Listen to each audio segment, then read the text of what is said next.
Pisces, welcome to Tourmaline Tarot. We're going to do your weekend read and see how it is. Seven of Wands, you're coming in hot.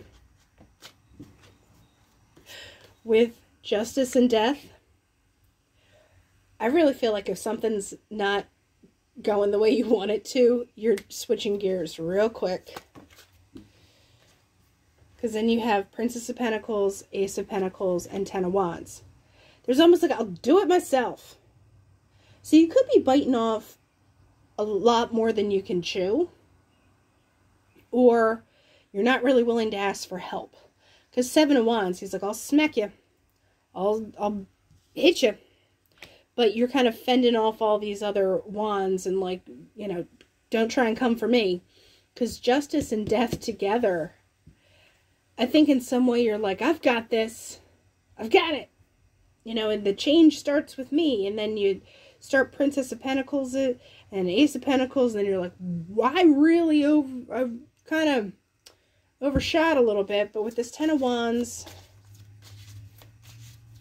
you know, is this Pisces holding everything? Or is it Pisces being able to put them down? The Moon. I think in a way you take stock mentally. Like you're not 100% sure how you get to put these down. But intuitively you're like, I need to keep going. Five of Cups. Yeah, so just watch with that moon energy that you don't get into the coulda, shoulda, woulda. I don't really know how this is going to pan out. Like, wow, okay. You know, any kind of vibe where you're like, I really overdid it. Don't worry about it because you have the King of Swords and the Sun. Whatever decisions, whatever, you know, stuff you have, you're very logical about it. And the Sun is like the illumination part that's like, no, here we got it. And potentially that, you know, some kind of opportunity crops up because of it. Because Justice and Death. Temperance. It's like you just want to find a balance again. But in finding the balance, you could potentially be taking on too much. And that kind of puts you in like, uh-oh. But don't worry about the uh-oh. Because you have the Sun that helps you out. So Seven of Wands, Four of Wands. You were completely willing to defend and go about what you thought was the right way to go. Four of Wands, you know, that's your stability. Like you're going to defend what you think is going to bring you the good stuff. Yeah, with between the Queen of Wands and the Queen of Swords. Actions and thoughts. Clicking, clicking, clicking. So what is this Temperance getting? And Justice and Death getting the balance about here? The Star. It's the star energy, the balance, the whole business. It's there. You just might not immediately see it. You know, because, I mean, things don't always start off easy peasy. Like, there is some work that's involved, which is where that Ten of Wands is kind of going. And like I said, you might hit that point where you're like, why did I do this? You'll find out why. And it'll be nice. Because here's the tree. Long time coming. Longevity, stability.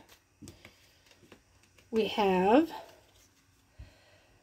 the Cupid, which means, you know, you feel a certain way, but also there's arrows in it, so it's not 100% smooth sailing. But you feel strongly enough about it that you're going to keep going. And here's the Book. There's an element of something needing to kind of come together, something to kind of come out, illuminate itself, like that Sun energy that, you know, you're kind of going on gut feeling a little bit. But this is the Hanged Man energy for me, that broken mirror. So something switches. What switches? What new perspective do we get? The Safe in the Metal. I think maybe you reevaluate what success is or what it means to achieve potentially. Like you're re-examining what that means. And honestly, I think you potentially have it and just don't realize it in some way. And then here's the Rider, which there's some kind of message, confirmation, almost like something bails you out because you might be on the cusp of like, why did I do it? And then you get confirmation, validation, and the whole thing that just lets you know you're not going off the crazy train. All right, Pisces, that's what I have for you, and I'll talk to you later.